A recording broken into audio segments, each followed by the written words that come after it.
Hi hello welcome to టీవీ45. నేను మీ రాకేష్. మొత్తానికైతే తెలంగాణ రాష్ట్రంలో నిన్న మొన్న బాబాసాహెబ్ అంబేద్కర్ స్టాచ్యూ వద్ద రాష్ట్రీయ దళిత సేన పేరుతో కొంతమంది వ్యక్తులు అక్కడికి చేరుకొని బాబాసాహెబ్ అంబేద్కర్ గారికి ఒక బహిరంగ లేఖ, ఒక రకంగా చెప్పాలంటే అది బహిరంగ లేఖ అనుకోవద్దు, నిజానికి ఒక బాబాసాహెబ్ ముందు వాళ్ళు ఈ తెలంగాణ రాష్ట్రంలో ఉన్నటువంటి అంబేద్కర్ వాదులకి ఒక వార్నింగ్ ఇచ్చారు. అది అంబేద్కర్ గారిని మేము అడుగుతున్న ప్రశ్నలు అని చెప్పినప్పటికీ అంబేద్కర్ గారి పేరుతో వాళ్ళు ఈ తెలంగాణ రాష్ట్రానికి ఇచ్చినటువంటి వార్నింగ్గా చూసుకోవచ్చు. అయితే ఇదే విషయం మీద ఆనాడు వాళ్ళు ఏం మాట్లాడారు, ఎందుకు మాట్లాడారు, మరి తెలంగాణ రాష్ట్రంలో ఈరోజు రామ మందిర నిర్మాణానికి సంబంధించిన విషయంలో వాళ్ళు ఏం మాట్లాడారు, దాని మీద ఏ వ్యక్తులు ఏం మాట్లాడితే ఈరోజు రాష్ట్రీయ దళిత సేన, దాంతోపాటు చాలా సంఘాలు, శివశక్తి అని కొన్ని యూట్యూబ్ ఛానళ్ళు వాళ్ళు వీళ్ళందరూ కలిసి అక్కడ ముఖ్యంగా హమారా ప్రసాద్, లలిత్ కుమార్, దాంతోపాటు కొంతమంది యూట్యూబర్లు కూడా అక్కడికి వచ్చి నానా హంగామా చేశారు. మరి ఇదే విషయాన్ని వారం రోజుల క్రితమే తన సోషల్ మీడియా ద్వారా తెలంగాణలో అల్లర్లు పుట్టించడానికి ప్రయత్నం చేస్తున్నారు. మరి ఈ అల్లర్లకు కారణం ఏంటి, వీటన్నిటిని తెలంగాణలో ఉన్న కాంగ్రెస్ పార్టీ, దాంతోపాటు ఇక్కడ ఉన్న అధికారులు, పోలీసులు అందరూ స్పందించి ఆ అల్లర్లు రాకుండా చూసుకోవాల్సినటువంటి బాధ్యత పోలీసుల మీద ఉందని చెప్పేసి సోషల్ మీడియా వేదికగా అందరికీ హెచ్చరించినప్పటికీ పట్టించుకోలేదు. మరి ఈరోజు వాళ్ళు నిజంగానే వచ్చి బాబాసాహెబ్ దగ్గర ఆ నినాదాలు చేయడము, గొడవలు చేయడం లాంటివి చేశారు. ఈ క్రమంలో మనతో మాట్లాడడానికి ముందుగానే వార్నింగ్ ఇచ్చినటువంటి, అంటే ఇక్కడ హిందుత్వం పేరుతో దాడులు చేసేటువంటి ప్రయత్నం చేస్తున్నారని చెప్పేసి ఈ తెలంగాణ సమాజానికి ముందే చెప్పినటువంటి వీసీకే పార్టీ రాష్ట్ర అధ్యక్షులు జిల్గర్ శ్రీనివాస్ గారు ఉన్నారు. వెల్కమ్ టు టీవీ45 అన్న. థ్యాంక్ యూ అన్న. మీరు చూశారు మొన్న జరిగినటువంటి నానా హంగామా అంతా చూశారు. దానికన్నా ముందే మీరు సోషల్ మీడియాలో పోస్ట్ కూడా పెట్టారు. కత్తి పద్మారావు సార్కు సంబంధించిన విషయంలో అక్కడ ఆంధ్రప్రదేశ్లో వీళ్ళు ఏమీ చేయలేక ఇక్కడికి వచ్చి తెలంగాణలో గొడవలు పుట్టించి తెలంగాణలో రాజకీయాలు చేయాలనే ప్రయత్నం చేస్తున్నారు. దీని మీద నేను ముందే చెప్తున్నా అని చెప్పేసి ఒక వార్నింగ్ ఇచ్చారు. అయినప్పటికీ ఎవరు పట్టించుకోలేదు. కానీ మొత్తంగా అయితే మీరు చెప్పినట్టుగా అక్కడ ధర్నా జరిగింది, అక్కడ నిరసన కార్యక్రమం జరిగింది. ఇదంతా ఎందుకు చేస్తున్నారు, ఏం చేస్తున్నారు అని అసలు? అందరికీ జై భీమ్. ఏం లేదు రాకేష్, యాక్చువల్గా ఈ వరప్రసాద్, లలిత్ కుమార్, ఇంకా కొంతమంది అనే ఒక గ్రూప్ని ఆర్ఎస్ఎస్ బీజేపీ తయారు చేసింది. ఇలాంటి గ్రూప్ని దేశవ్యాప్తంగా అన్ని రాష్ట్రాలలో తయారు చేసింది. తమిళనాడులో కొంతమంది, కర్ణాటకలో కొంతమంది, మహారాష్ట్రలో కొంతమంది, ఒరిస్సాలో కొంతమంది, ఇట్లా దేశవ్యాప్తంగా అంబేద్కర్ రైట్లని లక్ష్యంగా చేసుకొని అంబేద్కర్ భావజాలం మీద దాడి చేయటానికి కొన్ని గ్రూపుల్ని ఆర్ఎస్ఎస్ బీజేపీ ప్రమోట్ చేసింది. అంటే ఎంప్లాయ్ చేసింది యాక్చువల్గా వాళ్ళని. అందులో భాగంగా తెలంగాణ ప్రాంతంలో ఈ ముగ్గురు కలిసి ఈ కార్యక్రమం చేస్తున్నారు. యాక్చువల్గా తెలంగాణకి కత్తి పద్మారావుకి సుమారు ఒక 300-400 కిలోమీటర్ల దూరం ఉన్నది. ఎందుకంటే కత్తి పద్మారావు ఉన్నది పొన్నూరులో, గుంటూరు జిల్లాలో. కత్తి పద్మారావు గారు చేసిన కామెంట్స్ మీద లేదా ఆయన ప్రసంగం మీద అభ్యంతరం చెప్పాలనుకుంటే ఆంధ్రాలో చెప్పాలి, లేదా పొన్నూరులో చెప్పాలి. కానీ ఆంధ్రాకి వెళ్లకుండా, తెనాలికి వెళ్లకుండా హైదరాబాద్లో వీళ్ళు ఆందోళన కార్యక్రమానికి పిలుపునిచ్చారు. వరప్రసాద్ది ఆంధ్రనే, లలిత్ కుమార్ది ఆంధ్రనే. అట్లాగే ఇప్పుడు ఎవరైతే హైదరాబాదులో ధర్మం పేరు మీద, సనాతన ధర్మం పేరు మీద, అట్లాగే హిందుత్వ పేరు మీద వైలెంట్గా దాడులకి సిద్ధమని, అవసరమైతే చంపేస్తామని బెదిరింపులు చేస్తూ ఒక అలజడి సృష్టిస్తున్నారు, వాళ్ళంతా ఆంధ్ర ప్రాంతానికి సంబంధించినటువంటి వాళ్ళు. నిజంగానే వీళ్ళకి అంత ప్రమాదం ఉన్నది అని అనిపిస్తే, లేదా వాళ్ళ మనోభావాలు గాయపడితే ఆంధ్రాలో ప్రొటెస్ట్ చేయాలి. ఆంధ్రాలో ప్రొటెస్ట్ చేయకుండా హైదరాబాద్లో ప్రొటెస్ట్ చేయటం ఏంటి? అంటే ఇక్కడ హైదరాబాద్ అనేది ఈ శక్తులకి ఒక స్వర్గధామంగా మారిపోయింది. ఒకప్పుడు తెలంగాణ ప్రాంతము ప్రజాస్వామిక, లౌకిక, వామపక్ష శక్తులకి కేంద్రంగా ఉంది.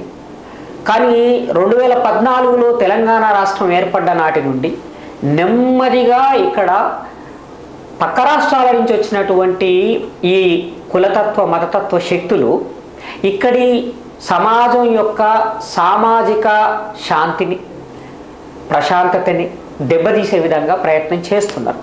తెలంగాణ ప్రజలు అర్థం చేసుకుంటున్నారు వీళ్ళు ఎక్కడి నుంచి వచ్చారు, ఎందుకు వచ్చారు, ఏం చేస్తున్నారు అనేది. అందుకని నేను ఆ రోజే ఇంతకుముందు మీరు ప్రస్తావించినట్టుగా పోలీస్ డిపార్ట్మెంట్ని రిక్వెస్ట్ చేశాను. తెలంగాణ బయట నుంచి వచ్చినటువంటి వాళ్ళు కొంతమంది ఇక్కడ తెలంగాణ ప్రాంతంలో ఉన్న ప్రజాస్వామిక వాతావరణాన్ని దెబ్బతీయాలని ప్రయత్నం చేస్తున్నారు. కాబట్టి పోలీసులు కఠినంగా వ్యవహరించి చర్యలు తీసుకోవాలని కోరారు. కానీ పోలీసులు నిర్లక్ష్యం వహించారు. వాళ్ళు ఒక రెచ్చగొట్టే కార్యక్రమం చేయబోతున్నారు. దానివల్ల శాంతి భద్రతల సమస్య తలెత్తే అవకాశం ఉంది. దాన్ని నిలువరించండి అని కత్తి పద్మారావు గారి కొడుకు, ఆర్పిఐ, వీసీకే, ఇంకా కొన్ని పార్టీలు అందరం కలిసి పోలీసులని కలవటం జరిగింది, కంప్లైంట్ చేయటం జరిగింది. పోలీసులు ఏమన్నారంటే వాళ్ళకి పర్మిషన్ లేదు, మీకు పర్మిషన్ లేదు, కౌంటర్ ప్రోగ్రామ్ చేయడానికి వీల్లేదు, మేము జాగ్రత్తలు తీసుకుంటాం అన్నారు. కానీ పోలీసులు ఓవర్లుక్ చేసి కావాలని ఈ ఫాసిస్ట్ శక్తులకి సహకరించడానికి అంబేద్కర్ స్టాచ్యూ దాకా వాళ్ళని రానిచ్చారు. వాళ్ళు నేను ఈ మాట ఎందుకు అంటున్నానంటే ఇదే వరప్రసాద్ గతంలో అంబేద్కర్ పుట్టి ఉన్న కాలంలో అంటే బతికున్న కాలంలో నేను పుట్టి ఉంటే అంబేద్కర్ని నేను చంపేవాడిని అని అన్నాడు. ఆ సందర్భంగా నేను ఆ వ్యాఖ్యలని నిరసిస్తూ ఒక పిలుపునిచ్చాను, చలో ట్యాంక్ బండ్ అనే పిలుపునిచ్చాను. అన్ని రాష్ట్రాల నుంచి ఆల్మోస్ట్ పక్కనున్న కర్ణాటక, మహారాష్ట్ర నుంచి కూడా వచ్చారు, ఆంధ్రప్రదేశ్ నుంచి కూడా వచ్చారు. వచ్చిన వాళ్ళని ఎవరిని కూడా ట్యాంక్ బండ్ దగ్గర ఉన్న అంబేద్కర్ స్టాచ్యూకి రాకుండా బస్సులు దిగిన వాళ్ళని బస్సుల్లో అక్కడే బస్ స్టేషన్లో అరెస్ట్ చేశారు, ట్రైన్ దిగిన వాళ్ళని రైల్వే స్టేషన్ దగ్గరనే అరెస్ట్ చేశారు. ఆ కార్యక్రమాన్ని ఫెయిల్ చేయడానికి అన్ని ప్రయత్నాలు చేశారు. మమ్మల్ని అంటే మా ఉద్యమాన్ని అణచివేయడానికి పోలీసులు ఎంత ప్రత్యేక శ్రద్ధతో పనిచేసారో అంత ప్రత్యేక శ్రద్ధతో ఈ వరప్రసాద్ అండ్ లలిత్ కుమార్ కంపెనీ చేసిన అంటే ముఠా చేసినటువంటి కార్యక్రమాన్ని అడ్డుకోవడానికి అంత శ్రద్ధ చూపెట్టలేదు. అంటే పోలీసు యంత్రాంగంలో ఉన్నటువంటి the pro RSS, pro BJP mind set ఉన్నటువంటి వాళ్ళు ఎవరైతే ఉన్నారో పోలీసు అధికారులు వాళ్ళు సహకరిస్తున్నారు అనేది దీన్ని బట్టి మనకు అర్థమవుతా ఉన్నారు. అంటే అది కాంగ్రెస్ పార్టీకి తెలిసిందా లేదంటే ఇప్పుడు ఎందుకంటే కాంగ్రెస్ పార్టీ అధికారం ఉన్నది, వాళ్ళ పార్టీని కాదని చెప్పేసి అధికారులు చేసేటువంటి అవకాశం ఉంటుందా, లేదంటే కాంగ్రెస్ పార్టీ కూడా వాళ్ళ సపోర్ట్ చేస్తుందా? కాంగ్రెస్ పార్టీకి ప్రతి చిన్న విషయం తెలియదు యాక్చువల్గా, ఎందుకంటే ఇది పోలీసులు చూసుకోవాల్సినటువంటి శాంతి భద్రతల సమస్య, ఇది రాజకీయ సమస్య కాదు. కానీ వీళ్ళు ఏం చేసిరంటే లలిత్ కుమార్ అండ్ కంపెనీ ఏం చేసిందనంటే దీన్ని శాంతి భద్రతల సమస్యగా మార్చాలి మనము అని వాళ్ళు వాళ్ళ వీడియోలోనే చెప్పుకున్నారు.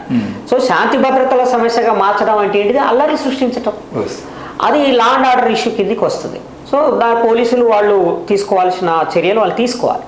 సో నేనేమంటున్నానంటే పోలీసుల వైఫల్యం కూడా ఉన్నది మొన్న జరిగినటువంటి కార్యక్రమంలో. అది నేను పోలీసుల్ని ఇప్పటికైనా రిక్వెస్ట్ చేస్తున్నాను, తెలంగాణ ఏతర ప్రాంతాల నుండి వచ్చినటువంటి వాళ్ళు తెలంగాణలో పెడుతున్నటువంటి ఈ మత చిచ్చుని, ఈ కుల చిచ్చుని అడ్డుకోవడానికి కఠినంగా వ్యవహరించాలని మా పార్టీ తరఫున విజ్ఞప్తి చేస్తున్నారు. ఇంతకుముందు మీరు ఒక మాట అన్నారు, ఆంధ్రప్రదేశ్కు సంబంధించినటువంటి ఈ వ్యక్తులు ఆంధ్రప్రదేశ్లో నిరసన తెలుపకుండా, కత్తి పద్మారావు గారు ఆంధ్రప్రదేశ్, వీళ్ళది ఆంధ్రప్రదేశ్, లలిత్ కుమార్ అండ్ మన హమారా ప్రసాద్ అదే వరప్రసాద్ ఇద్దరిది ఆంధ్రప్రదేశ్. మరి ఆంధ్రప్రదేశ్ నుండి వచ్చి ఇక్కడ ఎందుకు చేస్తున్నారు, ఆంధ్రాలో ఎందుకు చేయలేకపోతున్నారు అనేది మీరు సమాధానం చెప్పండి. నేను ఎందుకు చెప్తున్నా అంటే నా సమాధానం అది అర్థం కావాలి అందరికీ. ఓకే, ఆంధ్ర అనేది కోస్టల్ ఏరియా సుమారు ఒక 100-200 సంవత్సరాల పాటు బ్రిటిష్ వాళ్ళ పాలనలో ఉంది. అక్కడ అన్ని కంపెనీలు వచ్చాయి, ఈస్ట్ ఫ్రెంచ్ కంపెనీ వచ్చింది, డచ్ కంపెనీ వచ్చింది, రకరకాలైన కంపెనీలు వచ్చి క్రైస్తవ ప్రచారం జరిగింది అక్కడ. ఓకే, దానివల్ల అన్ని కులాలలో ఉన్న వాళ్ళు క్రిస్టియానిటీలో ఉన్నారు. కమ్మవాళ్ళు క్రిస్టియానిటీలో ఉన్నారు, కాపులు క్రిస్టియానిటీలో ఉన్నారు, రెడ్లు, బ్రాహ్మణులు, దళితులు, మాలమాదిగలు, గిరిజనులు ప్రతి ఒక్కరు క్రైస్తవ మతంలో ఉన్నారు. దే సోకాల్డ్ లలిత్ కుమార్ ఎవరైతే ఉన్నారో ఆ వ్యక్తి కూడా క్రిస్టియానిటీలోనే పుట్టి పెరిగిన వ్యక్తి. అట్లాగే వరప్రసాద్ ఎవరైతే ఉన్నారో ఆయన కూడా క్రైస్తవంలో పుట్టి పెరిగినటువంటి వ్యక్తి. సో చివరికి జగన్మోహన్ రెడ్డి గారు కూడా క్రైస్తవంలో పుట్టి పెరిగినటువంటి, రాజశేఖర్ రెడ్డి గారు కూడా క్రైస్తవ కుటుంబమే. అందుకని చంద్రబాబు నాయుడు అధికారంలో ఉన్న కమ్మ వాళ్ళు కమ్మ చర్చీలు పెట్టుకొని ఉన్నారు, ఆయన చెప్పినట్టుగానే అన్ని కులాల వాళ్ళు క్రైస్తవంలో ఉన్నారు, అట్లాగే ముస్లింలు కూడా ఉన్నారు. సో ఈ వీళ్ళ రాజకీయం అక్కడ వర్కౌట్ కాదు. ఓకే, అక్కడ వాళ్ళ సొంత కులాలకు వ్యతిరేకంగా అక్కడ పనిచేయలేరు. కానీ ఇక్కడ మాత్రం వచ్చి ఈ కులాలకు వ్యతిరేకంగా, దళిత కులాలకు వ్యతిరేకంగా మాట్లాడుతున్నారు. ఇక్కడ కూడా వీళ్ళు అర్థం చేసుకోవాల్సింది ఏంటంటే వీళ్ళ ప్రధానమైన టార్గెట్ ఇస్లాం కాదు, వీళ్ళ ప్రధానమైన టార్గెట్ క్రైస్తవం.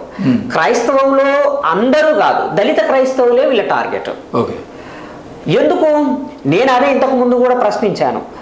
ఇక్కడ రెడ్డి క్రైస్తవులు ఉన్నారు, గుంటూరు పల్లెలు ఉన్నాయి, వాళ్ళు చర్చిలు కట్టుకొని క్రైస్తవ ప్రచారం చేసుకుంటున్నారు. అందులో రెడ్లు అంటే గుంటూరు నుంచి వచ్చిన రెడ్లు, గుంటూరు నుంచి వచ్చిన కమ్మవాళ్ళు, విజయవాడ నుంచి వచ్చినటువంటి కాపులు, కమ్మలు అందరూ కూడా ఇక్కడ క్రైస్తవాన్ని ప్రాక్టీస్ చేస్తున్నారు తెలంగాణలో. ఇక్కడ తెలంగాణలో క్రైస్తవాన్ని ప్రచారం చేస్తున్నది అగ్రకులాలకు సంబంధించినటువంటి వాళ్ళే. నిజంగా వీళ్ళకు చిత్తశుద్ధి ఉంటే వీళ్ళు వాళ్ళకు వ్యతిరేకంగా పోరాటం చేయాలంటున్నా నేను. వరంగల్ కేంద్రంగా ఉన్న బాలశౌరి రెడ్డి బాల వికాస నడుపుతున్నాడు, 100 కోట్ల రూపాయలు విదేశాల నుంచి తీసుకొస్తున్నాడు. మరి ఎందుకు వీళ్ళు ప్రశ్నించట్లేదు? తెలంగాణ ప్రాంతంలో క్రైస్తవాన్ని వ్యాపింపజేస్తున్న అగ్రకులాలు, ది సోకాల్డ్ అగ్రకులాలకు వ్యతిరేకంగా ఈ వ్యక్తులు పోరాటం చేసే చైతన్యాన్ని కలిగి ఉన్నారా? ఆ ప్రాజెక్ట్ ఆ పని చేపట్టగలుగుతారా? చేయలేరు వీళ్ళు. వీళ్ళే అప్పర్ క్యాస్ట్. ఇప్పుడు నేను అడుగుతున్నది ఏంటంటే, ఆ వరప్రసాద్ నేను ఎస్సీ మాల అని చెప్పుకున్నాడు. అవును, నేను ఎస్సీ మాలని అని ప్రశ్నించడం మొదలుపెట్టాడు. ఆయన ఎస్సీ మాల కాదు, ఆయన కాపు కులస్తుడు, ఇక్కడ ఆంధ్ర ప్రాంతానికి సంబంధించిన కాపు కులస్తుడు. ఇది నా ఆరోపణ. ఆయన నాన్నగారు ఇక్కడికి దొంగ సర్టిఫికెట్ పెట్టుకొని ఎస్సీ సర్టిఫికెట్ క్లెయిమ్ చేస్తూ ఇక్కడ ఉద్యోగాన్ని సంపాదించారు. దాన్ని కంటిన్యూ చేస్తున్నారు. మీ అత్తగారు ఎవరు? మీ తల్లిగారు ఎవరు? మీ సంబంధాలన్నీ ఎక్కడున్నాయి? ఎటువైపు నుంచి ఉన్నాయి? ఏ కులంలో ఉన్నాయి? మీరు ఏ ఊరు అసలు? ఆంధ్రాలో మీరు ఏ ఊరు? ఒక్కసారి నీ ఊరేదో చెప్పు, వెంటనే అక్కడున్న మా వాళ్ళందరూ మీరు ఏ కులమో చెప్తారు. అంతే. కాపులు అన్ని మతాలలో ఉన్నారు, క్రైస్తవంలో కూడా ఉన్నారు. నిజంగా నీకు అంత పోరాటం చేయాలని అనుకుంటే కేఏ పాల్ మీద చెయ్యి. ప్రపంచం అంతా క్రైస్తవాన్ని ప్రచారం చేసిన కేఏ పాల్ నీ కులస్తుడు. అంటే ఆయన రాష్ట్రీయ దళిత సేన పెట్టుకుని మాలా కొంతమంది ఆరోపణ చేస్తున్నారు. ఇది కేవలము దళితుల మీద దాడి చేయడం కోసము తయారు చేసుకున్న ఒక వేదిక. అది తయారు చేయమని డైరెక్షన్ ఇచ్చింది ఆర్ఎస్ఎస్ బీజేపీ. ఆర్ఎస్ఎస్ బీజేపీ కమ్యూనిస్టులను చూస్తే భయపడతలేదు, ముస్లింలను చూస్తే భయపడతలేదు, క్రైస్తవులను చూస్తే భయపడతలేదు, అంబేద్కర్ రైట్లను చూస్తే భయపడుతున్నది. అంబేద్కర్ అంటే భయం వీళ్ళకి. అంబేద్కర్ రైట్లు అంటే నన్ను జిల్కర్ శ్రీనివాసం చూసో లేకపోతే మరొకరిని చూసో కాదు వాళ్ళ భయపడేది. అంబేద్కర్ని చూసి భయపడుతున్నది ఆర్ఎస్ఎస్ ఫ్రమ్ ద బిగినింగ్. మీరు అంబేద్కర్ని చూసి భయపడుతున్నారు మీరు అంటున్నారు, కానీ నిన్న అంబేద్కర్ విగ్రహం ముందు ఒక్కొక్కరు 4 కోస్తాము, చంపేస్తాం, అంబేద్కర్ వాదులని చంపేస్తామని వార్నింగ్ ఇచ్చారు వాళ్ళు. క్లియర్గా 4 కోస్తామని చెప్పేసి మాట్లాడిన వీడియోలు కూడా వైరల్ అవుతున్నాయి. అంటే మీరేమో అంబేద్కర్ని చూస్తే భయపడుతున్నాను మీరంటే, వాళ్ళేమో అంబేద్కర్ పేరుతోని రాష్ట్రీయ దళిత సేన అని పెట్టుకొని మేము అంబేద్కర్ వాదులు అని చెప్పుకొని అంబేద్కర్కి వార్నింగ్ ఇచ్చారు. నిజానికి అది తెలంగాణ ప్రజలకు ఇచ్చిన వార్నింగ్ కాదు, అది అంబేద్కర్కి ఇచ్చిన వార్నింగ్. వాళ్ళు రాసిన బహిరంగ లేఖ అనేది కూడా ఉన్నాయి, కూడా దాంట్లో కూడా అంబేద్కర్ వాళ్ళు ప్రశ్నిస్తున్నారు. అదే ఆ రోజు అర్థం చేస్తున్నారు. ఆ రోజు అంబేద్కర్ విగ్రహం దగ్గర ఉన్న మెట్లెక్కి పైనుంచి ప్రసాద్ అంటే ఆయన ఏమన్నాడంటే, అంబేద్కర్కి మనం వినతి పత్రం ఇవ్వడానికి వచ్చామా, లేదు నిలదీయడానికి వచ్చామా అన్నాడు. అంబేద్కర్ని ఎందుకు నిలదీస్తున్నారు వీళ్ళు? ఈ ప్రసాద్ అనే వ్యక్తి మొదటి వ్యక్తి కాదు, చివరి వ్యక్తి కాదు. ఇంతకు ముందు కూడా చాలా మంది ఆర్ఎస్ఎస్కి సంబంధించినటువంటి వాళ్ళు, ఇతర కులాలకు అంటే ఇతర ఐడియాలజీకి సంబంధించినటువంటి వాళ్ళు అంబేద్కర్ని వ్యతిరేకించారు. అయితే ఇప్పుడు వాళ్ళకి సమాధానం చెప్పేది జిల్కర్ శ్రీనివాస్ ఒక్కడే కాదు, నాకన్నా ముందు కత్తి పద్మారావు చెప్పిండు, కత్తి పద్మారావు కన్నా ముందు ఇంకా చాలా మంది చెప్పారు. సో ప్రతి జనరేషన్లో అంబేద్కర్ లేవనెత్తిన ప్రశ్నలకి సమాధానం వెతకడం అనేది స్టార్ట్ అయ్యింది. దానికి సమాధానం చెప్పకుండా బెదిరింపులకు పాల్పడడం అనేది కూడా జరిగింది. సో ఈ మొత్తం మన దేశ చరిత్ర అంతా గమనిస్తే కులం ఉండాలనా పోవాలా, ఈ సమాజంలో సమానత్వం ఉండాలనా ఉండకూడదా అనే అంశాల మీదనే ప్రతి తరము పోరాడుతూనే వస్తున్నది. మనిషికి చదువు ఉండాలా వద్దా అన్న ప్రశ్న అడిగినందుకే శంభుకుని రాముడు చంపాడు. ఇక్కడ వాళ్ళు రాముణ్ణి ప్రధానంగా ముందుకు తీసుకొస్తున్నారు. మా రాముణ్ణి ప్రశ్నిస్తే, మా రాముణ్ణి వ్యతిరేకించితే మిమ్మల్ని చంపేస్తాం, నరికేస్తాం అని అంటున్నారు. ఇక్కడ రాముణ్ణి నేను కేవలము ఒక దేవుడిగా చూడట్లేదు, ఒక వ్యక్తిగా కూడా చూడట్లేదు. అంబేద్కర్ కూడా ఆ మాటకు వస్తే ఒక వ్యక్తిగా కానీ ఒక దేవుడిగా కానీ చూడలేదు. ఆయన ఒక విలువగా చూశాడు, ఒక సోషల్ వాల్యూ, ఒక మోరల్, ఒక సామాజిక నీతిగా చూశాడు అంబేద్కర్. రాముడు ఎలాంటి సమాజాన్ని నిర్మాణం చేశాడు, ఎలాంటి సమాజం ఉండాలని కోరుకున్నాడు. రేపు నరేంద్ర మోడీ 3వ సారి గెలిచి రామరాజ్యం తీసుకొస్తే ఆ రామరాజ్యం ఏ విధంగా ఉంటుంది, ఏ సామాజిక వ్యవస్థ ఉంటుంది? ఇది అసలైన ప్రశ్న. అంబేద్కర్ అడిగింది ఏంటంటే రాముడు శంభూకుణ్ణి ఎందుకు చంపేశాడు? శంభూకుడు అంటే వ్యక్తిగత కారణాలతోటి, వైరుధ్యాలతోటి, శత్రుభావంతో రాముడు చంపేయలేదు. అప్పటికే స్థిరపడున్నటువంటి వర్ణ వ్యవస్థని కాపాడడానికి ఒక రాజుగా తన ధర్మాన్ని తాను నిర్వర్తించాడు అని చెప్పాడు అంబేద్కర్. అంటే రాజు యొక్క ప్రధానమైన కర్తవ్యం ఏమిటి? వర్ణాశ్రమ ధర్మాన్ని కాపాడడం, వర్ణ వ్యవస్థని కాపాడడం అని రామాయణమైన మహాభారతమైన చెప్తా ఉన్నది. సో రాజుగా ఆయన పాలనలో వర్ణ వ్యవస్థని కాపాడడానికి శంభూకుడిని చంపేశాడు. శంభూకుడు ఎవరు? ఒక శూద్రుడు. శంభూకుడు తప్పేం చేశాడు? ఆయన తపస్సు చేశాడు. కేవలము బ్రాహ్మణులు, క్షత్రియులు, వైశ్యులకి మాత్రమే తపస్సు చేసుకునే హక్కు ఉన్నదని, జ్ఞానార్జన చేసే హక్కు ఉన్నదని ఈ వర్ణ వ్యవస్థ, ఈ కుల వర్ణ ధర్మం అనేది నిరాకరించింది. సో శూద్రులకి ధ్యానం చేసుకునే హక్కు, తపస్సు చేసుకునే హక్కు, జ్ఞానాన్ని సంపాదించే హక్కు వర్ణ వ్యవస్థ నిరాకరించింది. కాబట్టి ఆ హక్కుని పొందడం కోసము శంభూకుడు తపస్సు చేశాడు, ఒక రకంగా పోరాటం చేశాడు, తిరుగుబాటు చేశాడు. వెంటనే ఒక బ్రాహ్మణుడు రాముడికి కంప్లైంట్ చేశాడు. ఏమని? ఓ రామ, నీ రాజ్యంలో ధర్మం గాడి తప్పింది. 4 పాదాల మీద నడవాల్సినటువంటి ఈ ధర్మము ఇప్పుడు 3 కాళ్ళ మీదనే నడుస్తున్నది. ఏమైంది అని రాముడు అడిగాడు. నీ రాజ్యంలో ఒక శూద్రుడను శంభూకుడు తపస్సు చేస్తున్నాడు, దానివల్ల నా కొడుకు మరణించాడు అని చెప్పి కంప్లైంట్ చేశాడు. కొడుకు నిజంగానే మరణించిండా లేదా ఎంక్వైరీ చేయలేదు. రాముడు సరాసరి మన శంభూకుడి దగ్గరికి వెళ్ళిపోయి మౌనంగా తపస్సులో ఉన్నటువంటి శంభూకుని నరికి చంపేశాడు. అంటే శూద్రుడికి విద్యార్జన హక్కు లేదు, జ్ఞానార్జన హక్కు లేదు. ఇది సామాజిక వ్యవస్థ. అంటే రాముడు, మనం ఆయనను పూజించవచ్చు, ఆరాధించవచ్చు, జై శ్రీరామ్ అనొచ్చు, నువ్వేమైనా అనొచ్చు, అది నీ భక్తి. కానీ రాముడు ఎలాంటి సామాజిక వ్యవస్థని నిలబెట్టడానికి తన అధికారాన్ని, తన దండాన్ని ఉపయోగించింది? ఇది కదా క్వశ్చన్. అంటే ఒక్క శంభూకుని సంబంధించిన విషయంలో మాత్రమే దాన్ని విమర్శిస్తున్నారు, కానీ నిజానికి రామరాజ్యం అనేది చాలా గొప్పది అనిపేసి ఈ దేశంలో ఉన్నటువంటి మెజారిటీ హిందువులు నమ్ముతున్నారు. అది నేనేమంటున్నానంటే నమ్ముతున్నారు రాకేష్, నమ్ముతున్నారు, కానీ వాళ్ళు చదవాలంటున్నా నేను. నమ్మేవాళ్ళు ఎవరైతే ఈ ప్రవచనాలు ఇచ్చే వాళ్ళ ఉపన్యాసాలు విని, లేదా ఇలాంటి వాదనలు చేసే వాళ్ళ ఉపన్యాసాలు విని కాదు తెలుసుకోవాల్సింది. పుస్తకం చదివి తెలుసుకోవాలి, రామాయణం చదివి తెలుసుకోవాలి. రామాయణంలో కులాలున్నాయి, రామాయణంలో వర్ణ వ్యవస్థ ఉన్నది, వర్ణం మాత్రమే ఉన్నది, కులాలు లేవు అని వాదిస్తున్నారు కదా వీళ్ళు. మరి సీతమ్మ వారి మీద అనుమానంతో ఎవరో ఒక చాకలి, నేనేమైనా రాముని అనుకుంటున్నావా, ఇన్ని రోజులు భార్య ఎవరి దగ్గర ఉంటే తీసుకొచ్చి సంసారం చేయడానికి అని అన్నాడని, ఒక చాకలి ఆయన అన్నాడని తన భార్యను మళ్ళీ తిరిగి అడవుల్లోకి పంపించండు రాముల వారు. అవును కదా? అంటే చాకలి అనే ఒక కులం అక్కడ ఉందా లేదా? వర్ణం అనేది ఒకటిగా ఉండదు. ఎప్పుడు వర్ణంలో కులాలు ఉంటాయి. బ్రాహ్మణ, క్షత్రియ, వైశ్య, శూద్ర అనేవి ఉన్నాయో అందులో అనేక కులాలు ఉన్నాయి. శూద్ర అని అంటే కేవలం శూద్రులే ఉండరు. గొల్లోళ్ళు ఉంటారు, సాకలోళ్ళు ఉంటారు, మంగళోళ్ళు ఉంటారు, గౌన్లోళ్ళు ఉంటారు, అవసలోళ్ళు ఉంటారు, రకరకాలైన కులాల వాళ్ళందరూ శూద్రులుగా ఉంటారు. అంటే వర్ణము శూద్ర, కానీ ఇంటర్నల్గా కులం. బ్రాహ్మణులు వర్ణము, కానీ కాశ్మీరీ బ్రాహ్మణులు, వైష్ణవ బ్రాహ్మణులు, శైవ బ్రాహ్మణులు, స్మార్త బ్రాహ్మణులు అని బాబాసాహెబ్ అంబేద్కరే 109 కులాలని చెప్పాడు. బ్రాహ్మణుల్లో బెంగాలీ బ్రాహ్మణులు వేరు, మహారాష్ట్ర పీష్వ బ్రాహ్మణులు వేరు, కొంకణస్థ బ్రాహ్మణులు వేరు. సో బ్రాహ్మణులు అనే వాళ్ళు ఒక వర్ణము, కానీ బ్రాహ్మణులు అంతర్గతంగా అనేక కులాలు ఉన్నాయి. క్షత్రియులు ఉన్నారు, వాళ్ళు ఒక వర్ణము. ఎవరు క్షత్రియులు? రెడ్లు క్షత్రియులు అని చెప్పుకుంటున్నారు, వెలుమల క్షత్రియులే అని చెప్పుకుంటున్నారు, కమ్మవాళ్ళు క్షత్రియులే, రాజపూతులు క్షత్రియులే. ఇప్పుడు రేపు కాపులు మేము కూడా క్షత్రియులమే, అట్లా ఆరకటికే వాళ్ళు మేము కూడా క్షత్రియులమే అని చెప్పుకుంటున్నారు. సో వర్ణం అనేది ఉంటుంది, దాంట్లో మళ్ళీ కులం ఉంటుంది.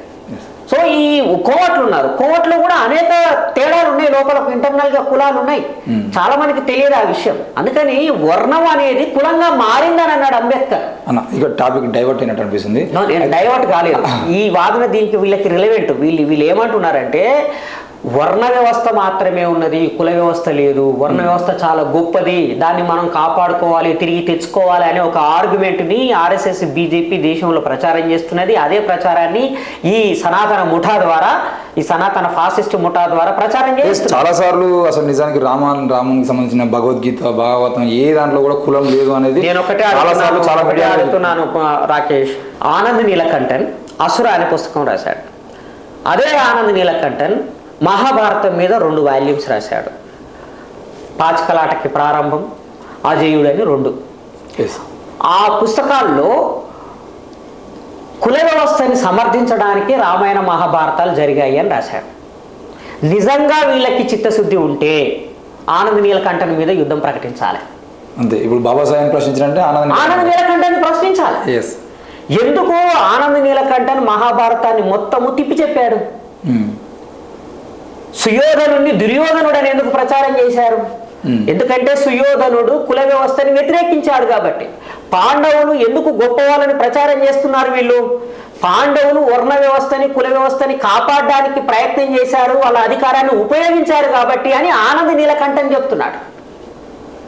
ఎట్లా ఏకలవ్యుడు తన బొటనవేలు కోల్పోయాడో, ఎట్లా ఏకలవ్యుడు ఈ పాండవులకు ఎదురుగా నిలబడి యుద్ధం చేయాల్సిన వాడు అడవుల్లోకి ఒక నిషాదుడిగా వెళ్ళిపోయి జీవితాన్ని నాశనం చేసుకున్నాడో రాశాడు ఆనంద్ నీలకంఠన్.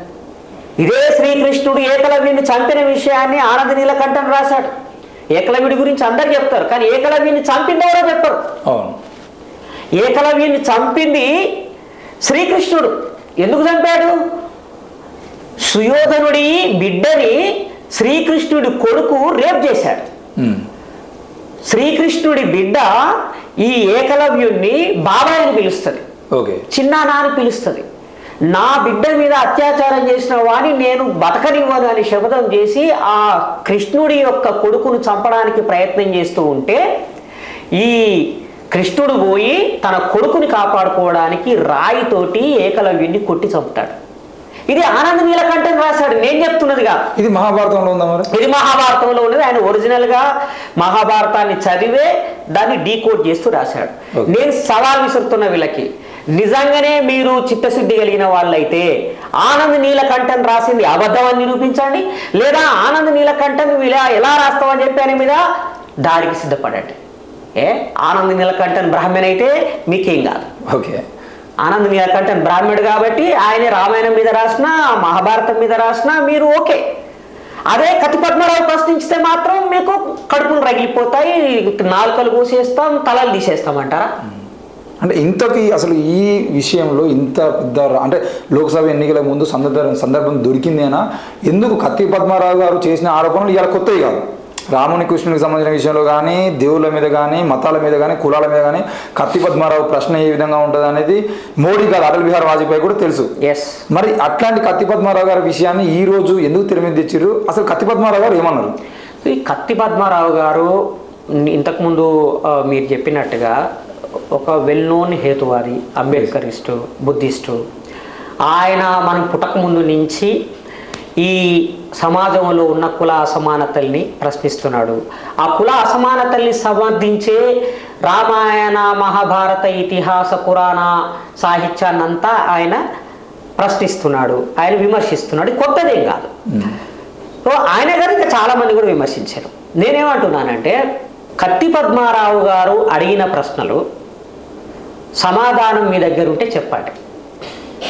ఎందుకంటే టెక్స్ట్ ఆధారంగానే ఆయన చెప్తున్నాడు. ఆయన ఒక్క రామాయణాన్ని కాదు, అనేక రామాయణాన్ని చదివి అందులోంచి ఉన్న సారాంశాన్ని ఆయన చెప్తున్నాడు. చెప్పే దాంట్లో కొంత రెటారిక్గా ఉండొచ్చు, రెటారిక్ ఉండొచ్చు కొంత, కానీ ఆయన లేవనెత్తిన ప్రశ్నలకి సమాధానం చెప్పాలి. మీరు అట్లా చెప్పకుండా ఆయన్ని ట్రోల్ చేస్తూ, ఆయన్ని బూతులు తిడుతూ మాట్లాడడం అనేది అది ఎవరు యాక్సెప్ట్ చేయరు. ఏమంటే కత్తి పద్మారావు మొదటివాడు కాదు. త్రిపురనేని మధుసూదన్ రావు అంతకన్నా ముందే రాశాడు కదా, శంభుక అనే కావ్యంలోనే రాశాడు కదా. అంతకన్నా ముందు ఇంకా నార్ల వెంకటేశ్వరరావు గారు రాశారు కదా, ఇంకా చాలామంది రాశారు. రేపు ఇంకెవరో వస్తారు రాయడానికి. అందుకని అసలు రామాయణంలో ఉన్నటువంటి మంచి చెడ్డల్ని తార్కిక దృష్టితోటి ఆలోచించాల్సిన అవసరం ఉన్నది. అది ఆయన చేశాడు. అది కూడా ఎప్పుడో 2 ఏళ్ల క్రితం చేసిన ప్రసంగం. అది రీసెంట్గా ఇప్పుడు చేసింది కాదు, రామాలయ ప్రారంభోత్సవం సందర్భంగా చేసింది కాదు. అది ఎప్పుడో పాత వీడియో. ఆ పాత వీడియోని బయటికి తీసి వీళ్ళు ఒక ఇష్యూని తయారు చేశారు. ఎందుకు తయారు చేశారు? ఎందుకనంటే రాబోయే రోజుల్లో ఇంకో 2 నెలల్లో ఎలక్షన్స్ జరగబోతున్నాయి. హిందువుల మనోభావాల పేరు మీద ఓట్లని బీజేపీకి వేయించాలని ఒక ప్రాజెక్టుని వీళ్ళకి ఇచ్చారు. అందుకని ఈ తెలంగాణ ప్రాంతంలోనే వాళ్ళకి గెలిచే అవకాశం ఉంది. ఆంధ్రాలో గెలిచే అవకాశం లేదు. బీజేపీ గెలవడానికి కొన్ని సీట్లైనా గెలవడానికి అవకాశం తెలంగాణలో ఉంది, ఆంధ్రాలో లేదు. అందుకని ఇక్కడే వాళ్ళు ఈ చిచ్చు రగల్చాలని ప్రయత్నం చేస్తున్నారు. ఓట్ల కోసము ఆర్ఎస్ఎస్ బీజేపీ చేస్తున్నటువంటి ఆట. అయితే ఇక్కడ మనం ఇక టాపిక్లో మెయిన్గా వాళ్ళు పెట్టినటువంటి బహిరంగ లేఖ ఏదైందో దాని గురించి మాట్లాడుకుందాం. రాముడు కృష్ణుడు అనే విషయాలకు సంబంధించిన విషయంలో రాముడు కృష్ణుడు ఏదైతే ఉందో అవి భారత రాజ్యాంగాన్ని బాబాసాహెబ్ అంబేద్కర్ రాసిండని మీరు అంటున్నారు. మరి ఆ భారత రాజ్యాంగంలోనే రాముడు కృష్ణుడు బొమ్మలు ఉన్నాయి. అలాంటప్పుడు మీరు ఎట్లా రాజ్యాంగాన్ని వ్యతిరేకిస్తున్నట్ట, రాజ్యాంగాన్ని యాక్సెప్ట్ చేస్తున్నట్ట అని వాళ్ళు అడుగుతున్నారు. ఈ ప్రశ్న చాలా మంచి ప్రశ్న రాకేష్. ఎందుకంటే ఈ మధ్య కొండా విశ్వేశ్వర్ రెడ్డి ప్రతి జనవరి 26 నాడు ఒక బ్యాగ్లో ఇంతలా పుస్తకాన్ని ఒకదాన్ని తీసుకొని వచ్చి ఇది అసలైన కాన్స్టిట్యూషన్ చూడండి, ఇందులో రాముడి బొమ్మలు ఉన్నాయి, కృష్ణుడి బొమ్మలు ఉన్నాయి, ఇంకా మన సంస్కృతి సంప్రదాయాల్ని తెలిపే దేవీ దేవతల బొమ్మలు ఉన్నాయని చెప్పి అవన్నీ చూపిస్తున్నాడు. అదే ప్రచారం చేస్తున్నారు. ఆ మధ్యన న్యాయశాఖ మంత్రి శివశంకర్ కూడా దాన్నే చూపించి ఒక 2-3 ఏళ్ల క్రితం ప్రచారం చేశాడు. వాస్తవానికి భారత రాజ్యాంగం రాసే క్రమంలో అనేక కమిటీలు వేశారు, సబ్ కమిటీస్ చాలా వేశారు. అంటే మైనారిటీ హక్కుల మీద కావచ్చు, ఫండమెంటల్ రైట్స్ మీద కావచ్చు, ఫెడరల్ సిస్టమ్ మీద కావచ్చు, కాన్స్టిట్యూషన్ ప్రొసీడింగ్స్కి సంబంధించినటువంటి అంశాలను చూడడానికి కూడా ఒక కమిటీని వేశారు. కానీ ఎక్కడ కూడా కాన్స్టిట్యూషన్లో ఈ బొమ్మలు ఉండాలా ఉండొద్దా అని నిర్ణయించడానికి కమిటీ వేయలేదు.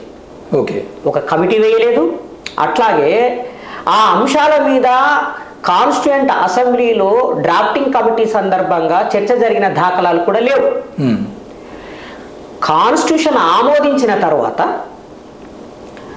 ఎవరికి వాడు కాన్స్టిట్యూషన్ని తనకి నచ్చినట్టుగా వాళ్ళు రాసుకోవాలంటే క్యాలియోగ్రఫీ ఉంటుంది కదా, మంచి అందమైన చేతి రాతతోటి రాసుకోవడం అనేది చేశారు వాళ్ళు. అంటే కాన్స్టిట్యూషన్ని సబ్మిట్ చేసినప్పుడు ఫోటో ఉంది, అందరు కలిసి దిగిన ఫోటో ఉన్నది.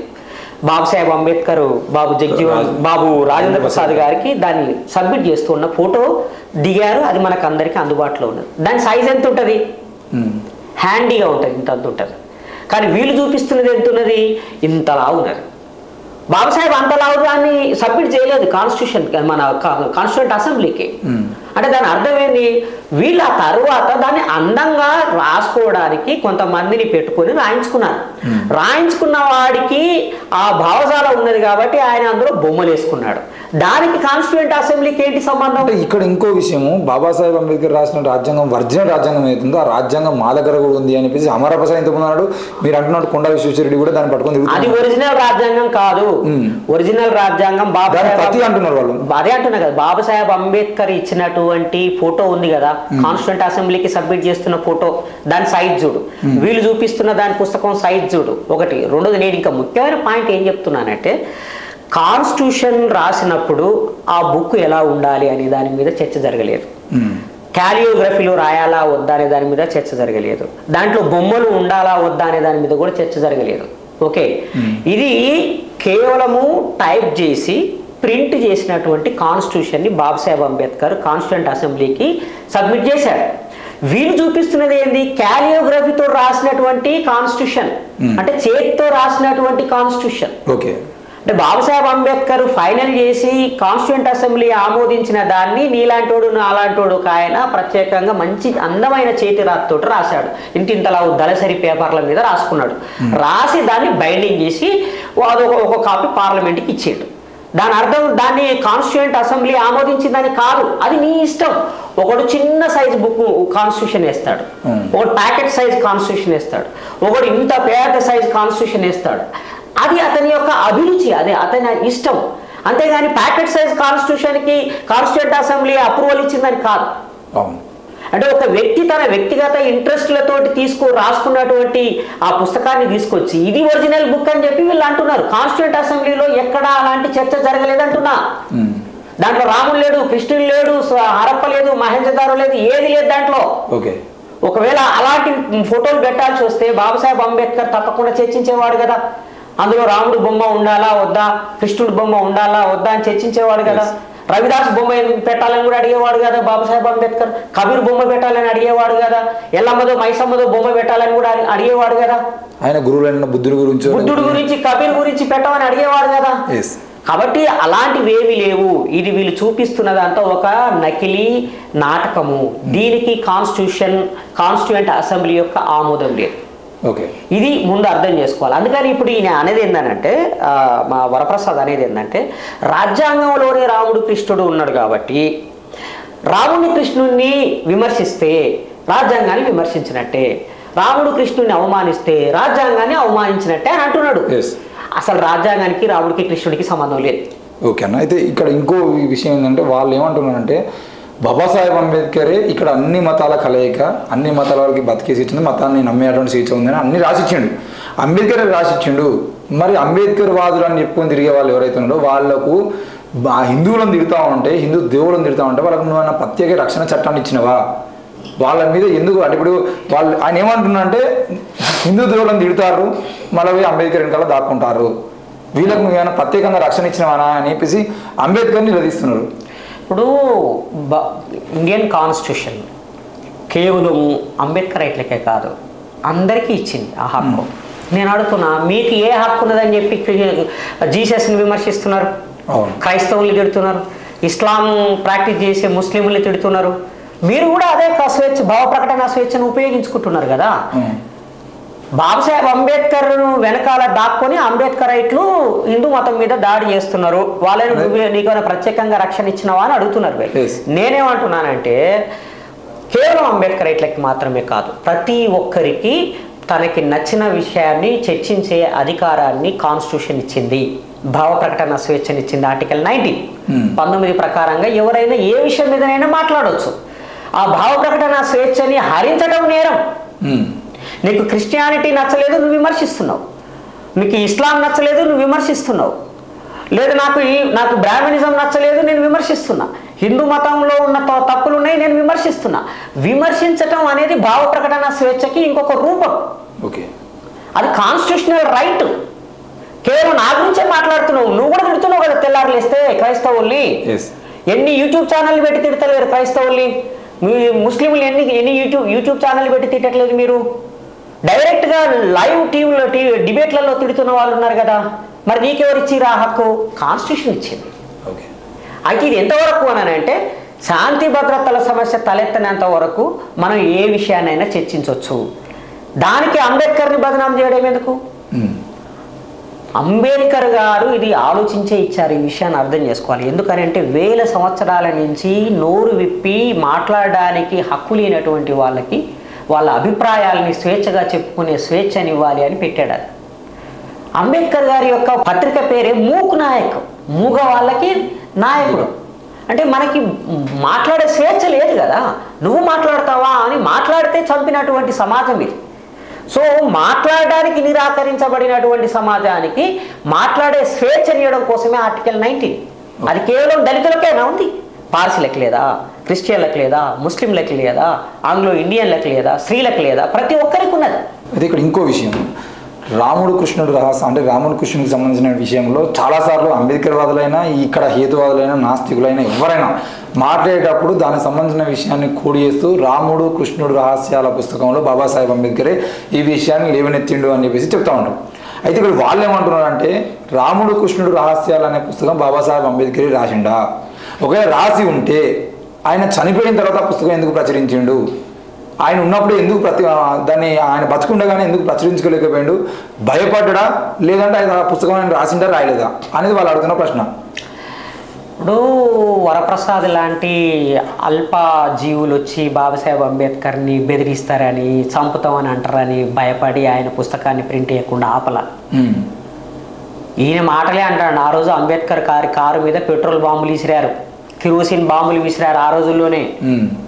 ఇదేమి అంబేద్కర్ గారిని చంపుతామని బెదిరించిన వాళ్ళు ఈయన మొదటోడు కాదు. ఆయన బతుకున్న కాలంలోనే ఆయనని చంపాలని చాలా ప్రయత్నం చేశారు. చివరికి సావర్కర్ వాళ్ళ తమ్ముడు అగార్కర్ ఒక పెద్ద టీంని తయారు చేసి ఆయన మీద హత్య ప్రయత్నం చేయాలని ప్లాన్ చేసినట్టుగా కూడా వార్తలు వచ్చినాయి. సో అందుకని అంబేద్కర్ గారు చావుకు భయపడి తన అభిప్రాయాల్ని దాచుకోలేదు. మేమందరం ఇంత ధైర్యంగా ఎందుకు మాట్లాడుతున్నాం అని అంటే అంబేద్కర్ గారి స్ఫూర్తితో మాట్లాడుతున్నాం. ఆయన చావుకు భయపడి ఎప్పుడు కూడా తన అభిప్రాయాలను దాచుకోలేదు. చచ్చిపోతాం, ఎవరైనా చచ్చిపోతారు. నేనైనా చచ్చిపోతా, వరప్రసాద్ అయినా చచ్చిపోతాడు. వరప్రసాద్ని పొడిస్తే కత్తిది కదా, వరప్రసాద్ని నరికితే తలదే కదా, జిల్కర్ శ్రీనివాస్దే తెగుతుందా? లేకపోతే ఎదుటివేడి అంబేద్కర్ ఇట్లా మాత్రమే ప్రాణాలా? పోతే లలిత్ కుమార్ ప్రాణాలు పోవా? చంపితే ఎవడైనా చచ్చిపోతాడు. కత్తికి అంబేద్కర్ అయితేంది, మా అవతలోడు అయితేంది, కత్తి ఏదైనా ఒకటే, చంపితే ఎవడైనా చచ్చిపోతాడు. అది కాదు సమస్య. అంబేద్కర్ గారు పుస్తకాల మీద మహారాష్ట్ర ప్రభుత్వము ఒక నిర్ణయం తీసుకున్నది. ఆయన చేతి రాతప్రతులన్నింటినీ పుస్తకంగా వేయాలని మహారాష్ట్ర ప్రభుత్వము ఒక నిర్ణయం తీసుకుంది. మహారాష్ట్ర ప్రభుత్వం ముందుగా అచ్చు వేసింది. అంబేద్కర్ గారు బతుకున్న కాలంలో అనేక పనుల్లో ఆయన బిజీగా ఉన్నారు. ఆయనకి రాసిన ప్రతి పుస్తకం అచ్చు వేసుకునే సమయం దొరకలేదు.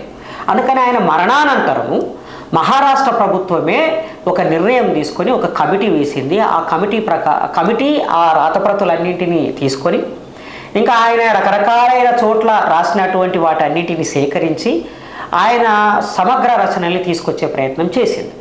అదేవిధంగా 1991లో అంబేద్కర్ శత జయంతి సందర్భంగా, అంబేద్కర్ గారు పుట్టిన 100 సంవత్సరాల సందర్భంగా కేంద్ర ప్రభుత్వమే 1991లో ఆయన పుస్తకాల్ని ఇంగ్లీష్లో తీసుకురావటం అనేది జరిగింది. అంటే ఇంగ్లీష్లో ఉన్న వాటిని మిగతా వాటిని కూడా పబ్లిష్ చేయటం అనేది మినిస్ట్రీ ఆఫ్ సోషల్ జస్టిస్ ఆధ్వర్యంలో తీసుకురావటం జరిగింది.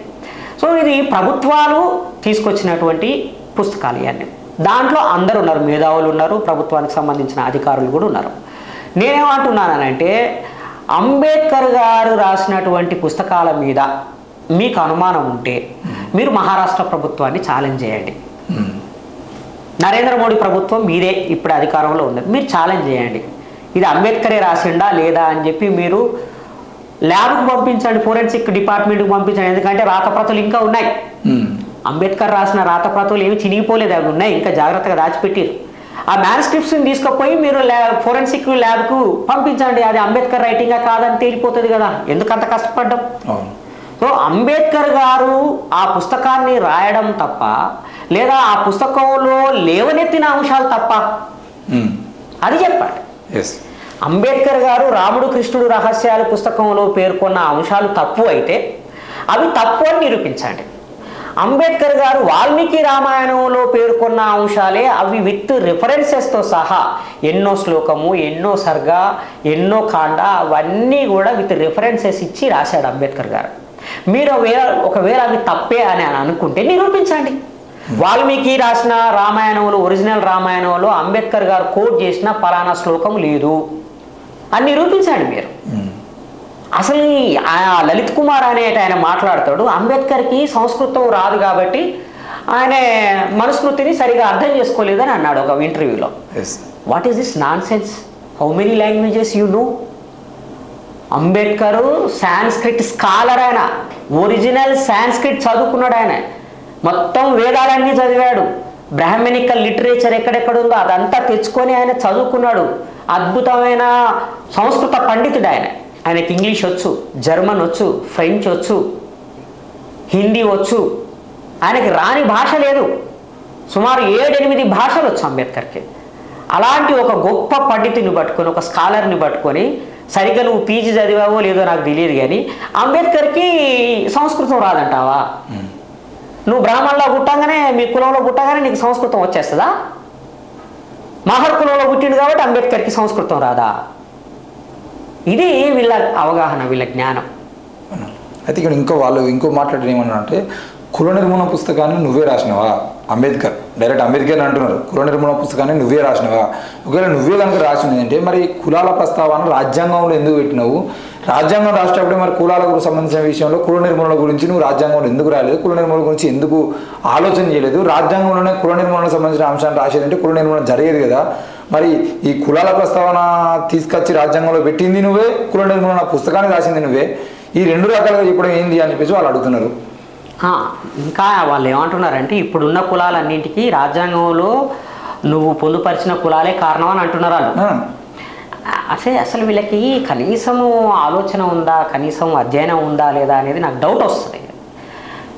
అంబేద్కర్ గారు పుట్టక ముందు నుంచి ఈ దేశంలో కులం ఉంది. నువ్వు నేను పుట్టక ముందే కాదు, అంబేద్కర్ గారు పుట్టక ముందు నుంచి కూడా ఈ దేశంలో కులం ఉంది. ఇంతకుముందే చెప్పినట్టు రామాయణ మహాభారత కాలం నాటికే, అంటే వాళ్ళు చెప్పినటువంటి అది ఇప్పుడు 10,000 సంవత్సరాల క్రితం అని ఒక ఆయన అంటాడు, ఆయన 6,000 సంవత్సరాల క్రితం అంటాడు, ఇంకొక ఆయన 5,000 సంవత్సరాల క్రితం నాటిదని అంటాడు. ఒకవేళ నిజంగానే మీరు అన్ని వేల క్రితం నాటివి అని అంటే వాటిలోనే కులాలు ఉన్నాయిగా. అవి అంబేద్కర్ రాశాడా? తులసీదాసు రాసిన రామాయణంలోనే కులాలు ఉన్నాయిగా. అందుకని కులాలు అనేటివి అంబేద్కర్ కనిపెట్టినవి కాదు. మనుస్మృతిని అంబేద్కర్ రాయలేదు, దాంట్లో కులాలు ఉన్నాయి. హక్కులు అధికారాలు ఏ కులానికి ఏం ఉండాలి అనేది నిర్ణయించారు అందులోనే. మనుస్మృతిలో, పరాశర స్మృతిలో అన్ని స్మృతులన్నీ కూడా అవన్నీ పీనల్ కోడ్స్. అవన్నీ వాటిలో స్పష్టంగా కులం ఉన్నది అని చెప్పి నిర్ధారించిన తర్వాత, కులం ప్రకారంగానే హక్కులు అధికారాలు శిక్షలు ఉన్నాయని నిర్ధారించిన తర్వాత బాధితులుగా పీడితులుగా ఉన్న కులాల వాళ్ళకి రక్షణ కల్పించడానికి బాబాసాహెబ్ అంబేద్కర్ భారత రాజ్యాంగంలో కొన్ని ప్రొవిజన్స్ని ఏర్పాటు చేయడం జరిగింది. వీళ్ళ ప్రశ్న ఏంటంటే కుల నిర్మూలన అనే దాన్ని నువ్వు అందులో పెట్టొచ్చు కదా. పెట్టాలనుకున్నాడు అంబేద్కర్. నీ పూర్వీకులే ఒప్పుకోలేదు కదా, నీ సోకాళ్ళు హిందూ మహాసభ ఒప్పుకోలేదు. కుల నిర్మూలన అనేదే పెట్టాలి. ఆర్టికల్ 17 ఏమంటున్నది? అంటరానితనము నేరము అని అంటుంది. Untouchability is a crime. Babasaheb Ambedkar ఏమన్నాడు ఆ ఆర్గ్యుమెంట్ సందర్భంగా? అన్టచబిలిటీ అనేది ఎందుకున్నది? కులం వల్ల ఉన్నది. కాబట్టి కులము నేరము, కులాన్ని నిర్మూలిద్దామని రాద్దామని అన్నాడు. వీళ్ళు ఒప్పుకోలేదు. ది సోకాల్డ్ సనాతనవాదులు ఆ రోజు ఆ సనాతన ధర్మాన్ని విశ్వసించి కాన్స్టిట్యూయెంట్ అసెంబ్లీలో మెంబర్లుగా ఉన్న వాళ్ళు ఎవరు కూడా, వాళ్ళు కాంగ్రెస్ వాళ్ళు కావచ్చు, హిందూ మహాసభ వాళ్ళు కావచ్చు, వాళ్ళు ఎవరు కూడా యాక్సెప్ట్ చేయలేదు ఆ మాట రాయడానికి. కులం ఉండాలి కానీ కుల వివక్ష ఉండకూడదు, అంటరానితనం ఉండకూడదు. గాంధీ గారు ఇదే కోరుకున్నారు. కాబట్టి హరిజనోద్ధరణలో భాగంగా అంటరానితనాన్ని నిర్మూలించే విధంగా ఒక ప్రొవిజన్ ఏర్పాటు చేయాలని అన్నారు. అందులో భాగంగా ఆర్టికల్ 17 వచ్చింది. అంబేద్కర్కి ఆడ కులాన్ని నిర్మూలించాలని ఉంది, ఒప్పుకోలేదు. అంటే వాళ్ళే ఒప్పుకోలేదు కాబట్టి సనాతనవాదులే ఒప్పుకోలేదు. ఇప్పటికీ వీళ్ళందరికీ వీళ్ళ లక్ష్యం ఏంటిది? కులం ఉండాలని మన చేత ఒప్పించటం. కులాన్ని నిర్మూలించడం అనేది వరప్రసాద్ లక్ష్యం కాదు, లలిత్ కుమార్ లక్ష్యం కాదు. ఆ మాటకు వస్తే దేశవ్యాప్తంగా వాదిస్తున్నటువంటి వాళ్ళ లక్ష్యం కాదు. కులాన్ని కాపాడింది వీళ్ళు. రాజ్యాంగంలో ఆ మాట రాయకుండా అడ్డం పడ్డది వీళ్ళు. పైగా అయినా సరే అంబేద్కర్ ఏమన్నాడు? సమానత్వం అనేదాన్ని రాశాడు. ప్రియాంబుల్లో సమానత్వం అనేదాన్ని రాశాడు, సోదరభావం అనేదాన్ని రాశాడు, స్వేచ్ఛ అని రాశాడు. స్వేచ్ఛ, సమానత్వం, సోదరభావం, న్యాయం అన్న విలువలే కులానికి వ్యతిరేకం. సో కుల నిర్మూలన జరగాలని చెప్పినట్టే కదా దాని అర్థం. ఆర్టికల్ 14 ఏమంటుంది? Every citizen of this country is equal before the law. చట్టం ముందు మనుషులందరూ సమానమే అని ఆర్టికల్ 14 చెప్తున్నది. అంటే కాన్స్టిట్యూషనే కులాన్ని నిర్మూలించినట్టు కదా. అందుకని కాన్స్టిట్యూషన్లో ఆ స్పష్టమైన ప్రొవిజన్ ఉన్నది. అయితే రాజ్యాంగంలో రాసినంత మాత్రాన్నే సమాజంలో కులం అనేది తొలగిపోదు.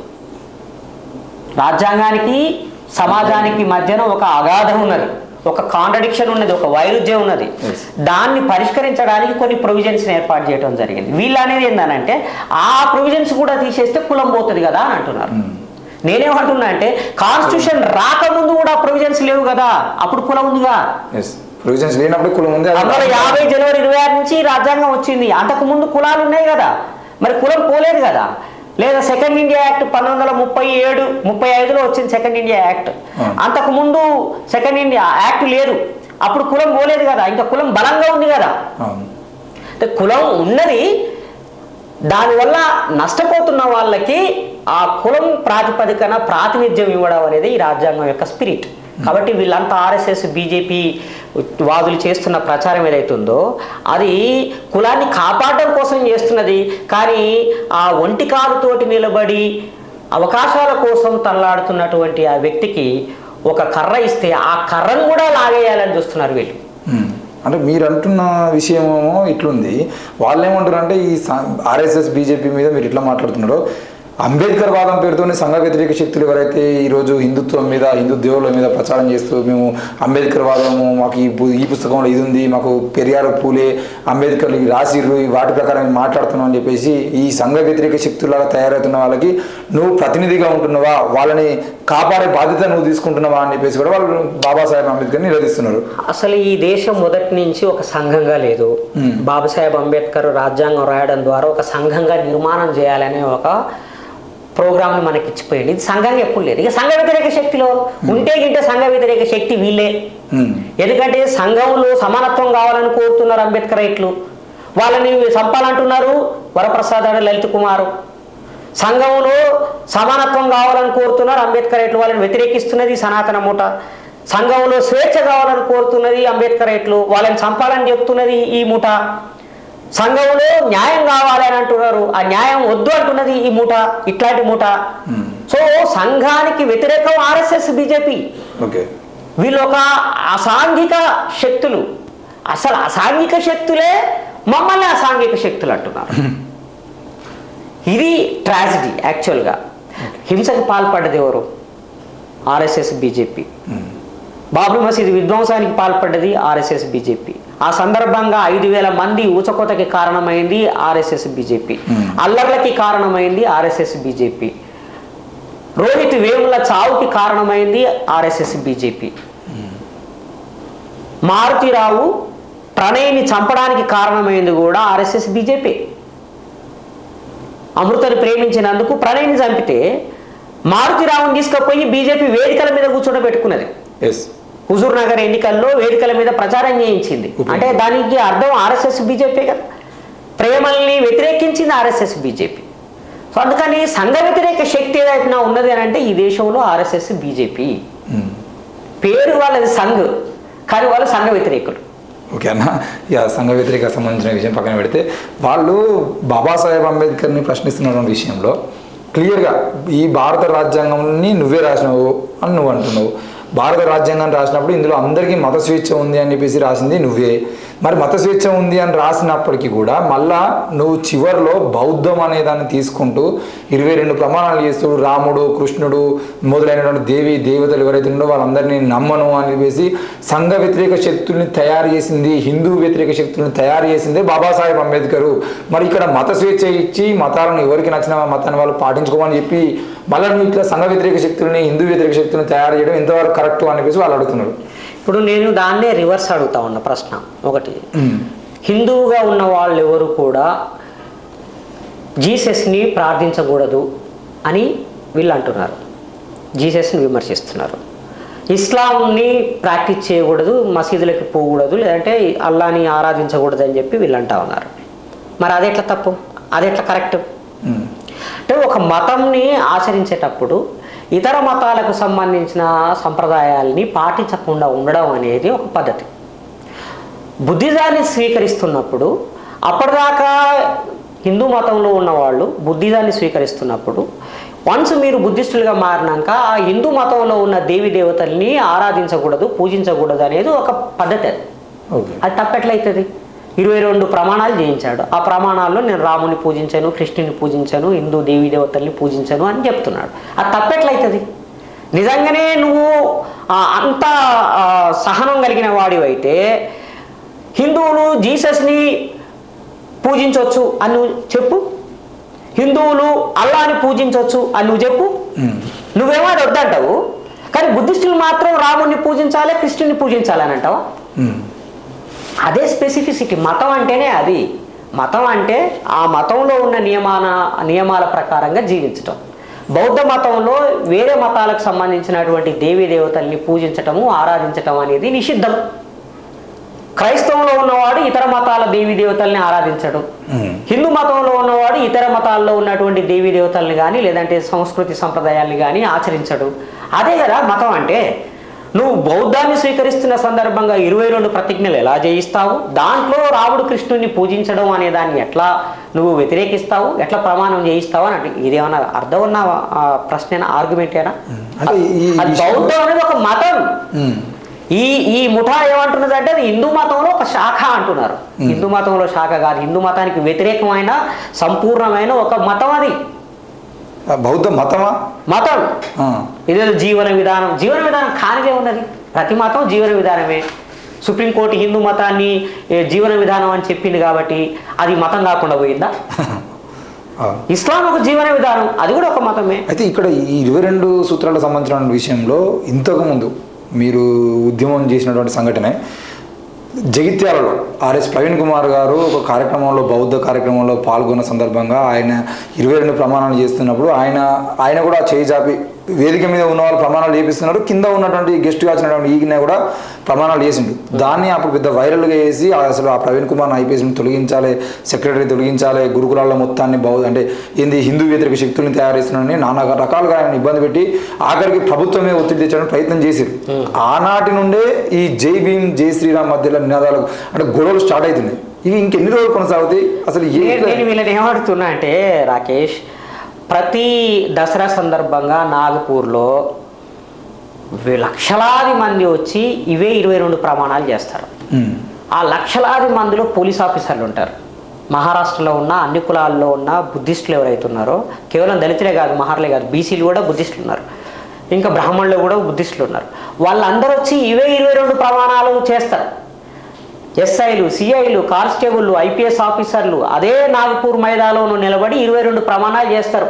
వీళ్ళకి నిజంగా దమ్ముంటే అక్కడ బీజేపీ ప్రభుత్వం ఉందిగా, తీసుకుపోయి ఆ బీజేపీ ప్రభుత్వాన్ని డిమాండ్ చేయమనండి. ఆ ప్రమాణం చేసిన వాళ్ళని, ఐపీఎస్ ఆఫీసర్లని, ఐఏఎస్ని, పోలీస్ ఆఫీసర్లని సస్పెండ్ చేయమని చెప్పి డిమాండ్ చేయమని.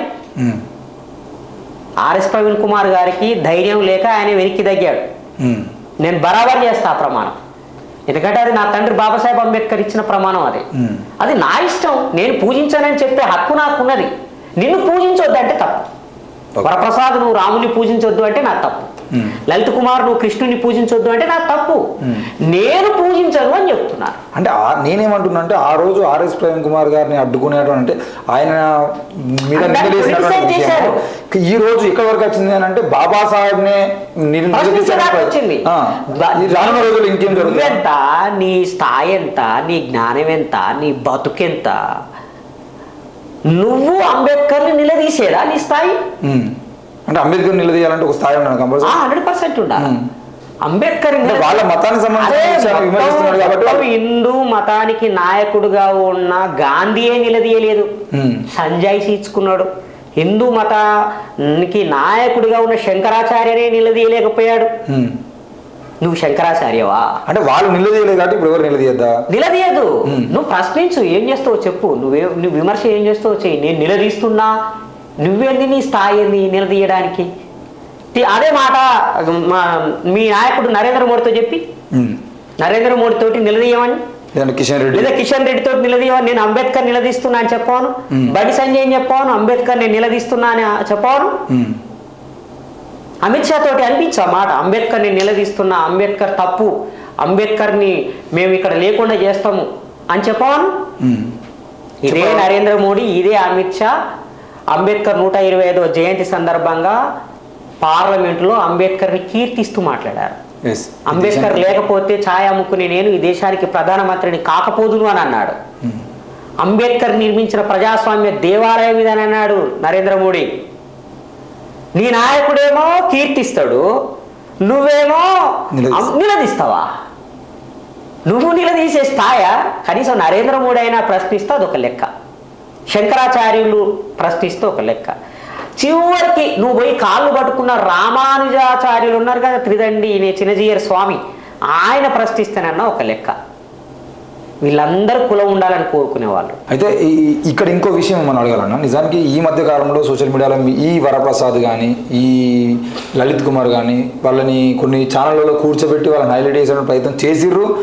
ఆ క్రమంలో ఏం జరిగింది ఏంది అనేది బయట నడేసి అరెస్ట్ ఉండి మీరు చూస్తూనే ఉన్నారు. అయితే శూద్రవర్ణానికి సంబంధించిన విషయంలో ఒక ప్రశ్న, శూద్రవర్ణము అని అంటే పోషకులు అనే అర్థము అని చెప్పేసి వాళ్ళు చెప్తున్నారు. ఇది ఎంతవరకు నిజం? పోషకులు శూద్రుడినా? ఈ లలిత్ కుమార్ మొన్న పద్మారావుకు సంబంధించిన వీడియోలో మాట్లాడుతూ శూద్ర అనే వర్ణము శ్రామికులు అనే దాని అర్థము, దాన్ని పెద్దగా అవమానించేది కాదు అని అన్నాడు. వీళ్ళందరికీ ఇంకొక నాయకుడు ఉన్నాడు, ఆయన ఢిల్లీలో ఉంటాడు, సుప్రీంకోర్టులో వాదిస్తాడు. సాయి దీపక్ అని ఇంకొక ఆయన ఉన్నాడు. ఆయన ఈ మధ్య ఇదే వాదన చెప్తున్నాడు. శూద్రులు అంటే ఎవరు అంటే వాళ్ళు పోషకులు. ఎవరిని పోషించాలి? పై 3 వర్ణాల వాళ్ళని పోషించాలి.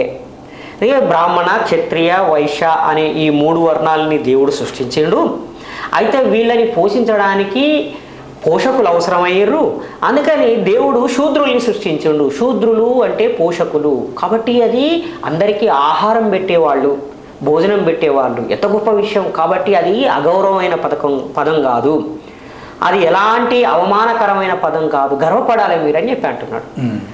ఇది ఒట్టి బక్వాస్. మనుస్మృతిలో కానీ లేదంటే మిగతా సాహిత్యంలో కానీ ఎక్కడా ఈయనే శూద్రులు అంటే పోషకులు అని రాయలేదు. ఓకే, శూద్రులు అని అంటే బానిసలు, వర్ణ సంకరం ద్వారా పుట్టిన వాళ్ళు, తండ్రి ఎవరో తెలియని వాళ్ళు అని దాని అర్థం. నిజంగానే శూద్ర అనే పదము అంటే శూద్రుల యొక్క ప్రధానమైన డ్యూటీ ఏంటంటే పై 3 వర్ణాల వాళ్ళకి నిష్కామ కర్మ చేస్తూ బతకటం. నిష్కామ కర్మ చేస్తూ అని అంటే ఎలాంటి లాభాపేక్ష లేకుండా సేవ చేయటం. వాళ్ళు ఏ పని చెబితే ఆ పని చేయాలి. వాళ్ళు పొలం దున్నమంటే పొలం దున్నాలి, వాళ్ళు ఇంకేం చేయమంటే అది చేయాలి తప్ప ఎలాంటి ఫలితం ఆశించకూడదు. ఎట్టి చాకిరీ చేయాలి అని అర్థం. పొద్దంతా పని చేసి వాళ్ళు ఏమైనా ఇస్తే తీసుకొని పోవాలి తప్ప నేను 8 గంటలు పని చేసినా నా 8 గంటల వేతనం ఇయ్యని అడగడానికి వీల్లేదు. ఇది శూద్రుల యొక్క దుస్థితి. అందుకని శూద్రులు అనే వాళ్ళు నిజంగానే ఆ వర్ణం అంత గొప్పదే అయితే కనుక మీరు శూద్రులుగా ఉండండి, మేము బ్రాహ్మణులుగా ఉంటాం. అంతే. మీరు శాశ్వతంగా బ్రాహ్మణులుగానే ఉంటూ మేము శాశ్వతంగా శూద్రులుగానే ఉండాల్సిన అవసరం ఏముంది? శూద్రవర్ణం అంత గొప్పదే అయితే కనుక మీరు శూద్రవర్ణంలోకి రండి. బ్రాహ్మణులు, క్షత్రియులు, వైశ్యులు. శూద్రులు బ్రాహ్మణులు, క్షత్రియులు, వైశ్యులు అవుతారు. జన్యం వేసుకున్నంత మాత్రాన విశ్వబ్రాహ్మణులు మన అవసలోళ్ళు బ్రాహ్మణులు అయ్యారా? నాయి బ్రాహ్మణులు అని చెప్పుకున్నంత మాత్రాన మంగళోళ్ళు బ్రాహ్మణులు అయ్యారా? అవసలోళ్ళు బ్రాహ్మణులు అయ్యారా? కమరోళ్ళు బ్రాహ్మణులు అయ్యారా? విశ్వకర్మలే మరి వాళ్ళు. మొత్తం ఈ విశ్వాన్ని నిర్మించింది మేమే అని మా విశ్వకర్మలు అంటారు. వాళ్ళని మీరు బ్రాహ్మణులుగా అంగీకరిస్తున్నారా? శూద్రుల భుజాల మీద నిలబడి పరిపాలిస్తున్నదే ఈ బ్రాహ్మణిజం. ఇదే వర్ణాశ్రమ ధర్మం. అందుకనే శూద్రుల్ని కన్విన్స్ చేయడానికి అందమైన ఆర్గ్యుమెంట్స్ చేస్తూ ఉంటారు, రకరకాలైన భాషా ప్రయోగం చేస్తూ ఉంటారు. బాబాసాహెబ్ అంబేద్కర్ అనిలేషన్ ఆఫ్ క్యాస్ట్లో ఒక మాట అన్నాడు. ఈ దేశంలో 2000 సంవత్సరాలకు పైగా జ్ఞానులము, మేధావులము, పండితులమని చెప్పుకున్న వాళ్ళందరూ వర్ణకుల వ్యవస్థని సమర్థించడానికే తమ జ్ఞానాన్ని ఉపయోగించారు. దానివల్ల బ్రాహ్మణులు ఇక్కడ ఒక మేధో వ్యభిచారానికి పాల్పడ్డారు అన్నాడు బాబాసాహెబ్ అంబేద్కర్. ఇంటలెక్చువల్ ప్రాస్టిట్యూట్స్ వీళ్ళు. ఈ ఇంటలెక్చువల్ ప్రాస్టిట్యూట్స్ కుల వ్యవస్థ ఉండాలని వాదిస్తున్నారు, వర్ణ వ్యవస్థ ఉండాలని వాదిస్తున్నారు. సిగ్గుండాలే. కులం పోవాలని కాన్స్టిట్యూషన్ చెప్తున్నది. కులం పోవాలని మేము పోరాడుతా ఉన్నాం.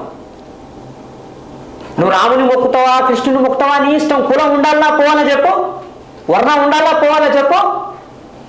అంటే ఇక్కడ వాళ్ళు చివరిగా అంటున్న విషయం ఏంటంటే హిందూ వ్యతిరేక విధానంగా మాట్లాడడమే అంబేద్కర్ వాదం అయితే అంబేద్కరిస్టులు అనేటోళ్ళు ఇట్లనే మాట్లాడితే ఈ అంబేద్కర్ వాదం అనేది ఈ దేశానికి అవసరమా? ఈ అంబేద్కర్ వాదానికి తీవ్రవాదానికి తేడా ఏమున్నది అని చెప్పేసి కూడా అడుగుతున్నారు. అంబేద్కరిజం ప్రజాస్వామ్యవాదం, తీవ్రవాదము. ఆర్ఎస్ఎస్ది తీవ్రవాదము, బీజేపీది తీవ్రవాదము. అంబేద్కర్ రైట్లది కాదు. అంబేద్కర్ రైట్లు సమానత్వాన్ని నమ్ముతున్నారు. మీరు నమ్ముతున్నారా లేదా చెప్పండి. అంబేద్కర్ రైట్లు స్వేచ్ఛను కోరుతున్నారు. మీరు స్వేచ్ఛకు వ్యతిరేకమా కాదా చెప్పండి. అంబేద్కర్ రైట్లు న్యాయాన్ని కోరుతున్నారు, సోదర భావాన్ని కోరుతున్నారు. అది కావాలా వద్దా చెప్పండి మీరు. అంబేద్కర్ రైట్లని తీవ్రవాదులు అనుడేంది? నిజంగా నీకు దమ్ముంటే అంబేద్కర్ రైట్లు అందరూ తీవ్రవాదులని ప్రకటించండి. అంటే వరప్రసాద్ ప్రకటిస్తే సరిపోతుందా? నరేంద్ర మోడీ చేత ప్రకటించాడు. ఒకవేళ వరప్రసాద్ కాకపోతే నక్సలైట్లను తీవ్రవాదులను ప్రకటించారు. అంబేద్కర్ రైట్లను కూడా తీవ్రవాదులను ప్రకటించండి. ప్రపంచం మీ సంగతి ఏందో చెప్తుంది. ప్రశ్నిస్తే తప్ప, కులం పోవాలని చెప్తే తీవ్రవాదమా? కులాన్ని సమర్థించే సంప్రదాయాల్ని, ఆచారాల్ని విమర్శిస్తే తీవ్రవాదమా? ఒకవేళ అది తీవ్రవాదమే అయితే మీరు తీవ్రవాదమే. ఏం చేస్తావో చేసుకో. ఓకే అన్న, ఇంకా చాలా విషయాలు మళ్ళీ మాట్లాడదాం. థ్యాంక్ యూ అన్న.